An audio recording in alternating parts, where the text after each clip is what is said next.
আসসালামু আলাইকুম ওয়া রাহমাতুল্লাহ। জিলহজ মাসের চাঁদ দেখা গেছে। ২৮শে মেতে বাংলাদেশে ঈদ উল আজহা কোরবানির ঈদ অনুষ্ঠিত হবে। বাংলাদেশের অর্থনীতি, রাজনীতি, সমাজনীতি নিয়ে আপনাদের সাথে কথা বলছি অনেক দিন ধরে। আমরা দেখেছি পাকিস্তানের সাথে হাসিনা সরকার পতন পরবর্তী সময়ে বাংলাদেশের প্রচুর আদান প্রদান হতে, দ্বিপাক্ষিক সফর হতে এবং ভারতের সাথে সেই জিনিসটা প্রতিনিয়ত কমতে।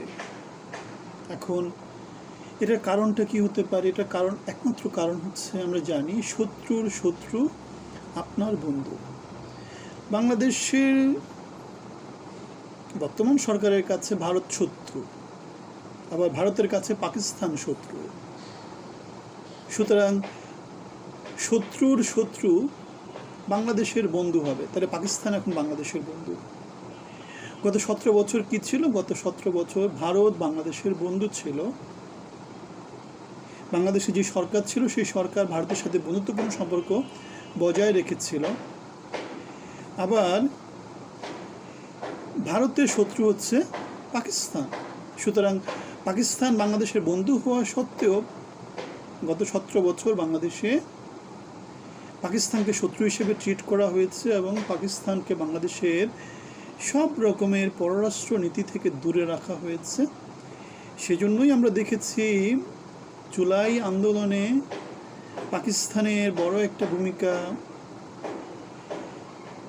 জামাত শিবিরের বড় একটা ভূমিকা এবং বিএনপি অনেক বড় একটা ভূমিকা ছিল, সাথে মার্কিন যুক্তরাষ্ট্রের ডিপ স্টেটের বড় একটা ভূমিকা ছিল। এখন বর্তমান তারেক রহমানের ক্ষেত্রেও একই জিনিসটাই হবে, শত্রুর শত্রু বন্ধু। এখন ভারতের সাথে যেহেতু আমেরিকার ভালো আওয়ামী লীগের ভালো বন্ধুত্ব আছে, সুতরাং ভারতের সাথে বাংলাদেশ জাতীয়তাবাদী দলের বন্ধুত্ব হতে পারবে না। ভারত বা বিএনপি দুজনের কেউই কাউকে বিশ্বাস করবে না। হয়তো কাজ করার মতো চালিয়ে নিয়ে যাবে সম্পর্কটা, কিন্তু পুরোপুরিভাবে নির্ভর করবে না। এখন সে নির্ভরতা কার কাছ থেকে আসতে পারে? পাকিস্তানের কাছ থেকে আসতে পারে। আমরা দেখতে পেয়েছি পাকিস্তান তাদের সেনাবাহিনী জুলাই পরবর্তীতে বলেছে যে ভারতকে যদি কেউ আক্রমণ করে সেটা হচ্ছে পূর্ব অঞ্চল থেকে আক্রমণ করা হতে পারে। আমরা এটা জানি, বার্মাতে যেই রোহিঙ্গা যোদ্ধারা আছে তাদের কোনো একটা বাহিনীর প্রধান পাকিস্তান থেকে এসেছেন। রোহিঙ্গারা মুসলমান, তাদেরকে সশস্ত্র সংগ্রামে বড় একটা সহায়তা পাকিস্তানি সেনাবাহিনীর মধ্য দিয়ে হয়তোবা আমেরিকা এস্টাবলিশ করার চেষ্টা করতেছে। জুলাই আন্দোলনে রোহিঙ্গারা যে যোদ্ধারা পাকিস্তানের হয়ে লড়াই করছে, তারা বাংলাদেশে ভূমিকা রেখেছে কিনা সেটা আমরা জানি না। হয়তোবা বাংলাদেশে যারা গোয়েন্দা সংস্থা, বাংলাদেশে যারা প্রতিরক্ষা বিষয়াদি দেখে, তারা হয়তোবা এই ব্যাপারে ভালো কিছু বলতে পারে। এখন ইউনূস সরকারের সময় পাকিস্তানের সাথে আমাদের যে পররাষ্ট্রনীতি, আমাদের যে দ্বিপাক্ষিক নীতি, সেগুলোতে যে অগ্রগতি সাধিত হয়েছে, তারেক সরকার সেটাকে কন্টিনিউ করবেন।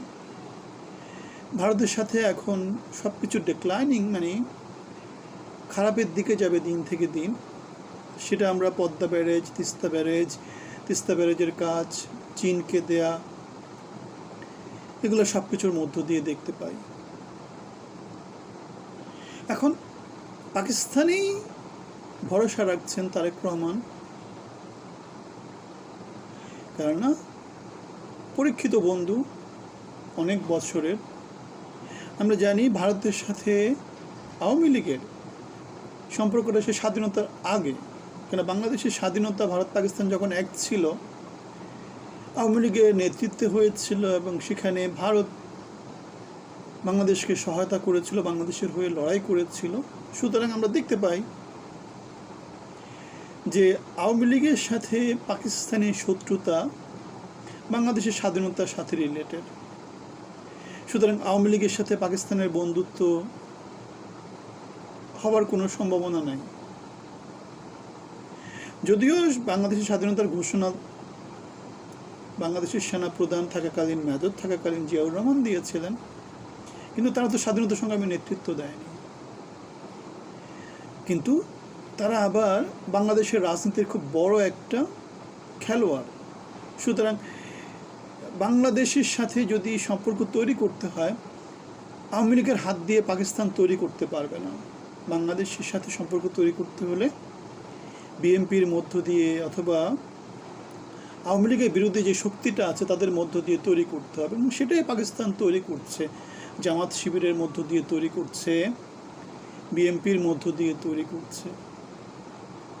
এখন যেহেতু বিএনপির সাথে পাকিস্তানের সম্পর্ক ভালো, আইএসআইয়ের সম্পর্ক ভালো, সুতরাং ভারতের সাথে সম্পর্কটা খারাপ হবে,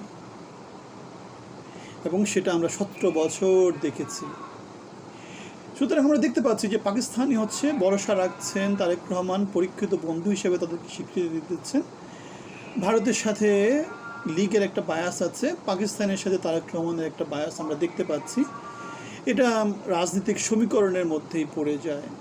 এখন এই সমীকরণটা আগামী দিনগুলোতে আরও প্রকটভাবে প্রকাশিত হবে, এবং সেই প্রকাশে বাংলাদেশ যাতে এগিয়ে যেতে পারে, বাংলাদেশের অর্থনৈতিক উন্নতি, সামাজিক উন্নতি, বাংলাদেশের মেরিটোক্রেসি বেস যে সমাজ, সেটা যাতে পরিস্থিতি হয়, সেজন্য আমরা আপনাদের সাথে একসাথে ভয়েস রেজ করার চেষ্টা করছি। সংস্কার চালু থাকুক, জুলাই চালু থাকুক, বাংলাদেশে পরিবর্তন আসুক। আপনাদের সবার জন্য শুভকামনা। ভালো থাকবেন। আসসালামু আলাইকুম ওয়া রাহমাতুল্লাহি ওয়া বারাকাতুহু।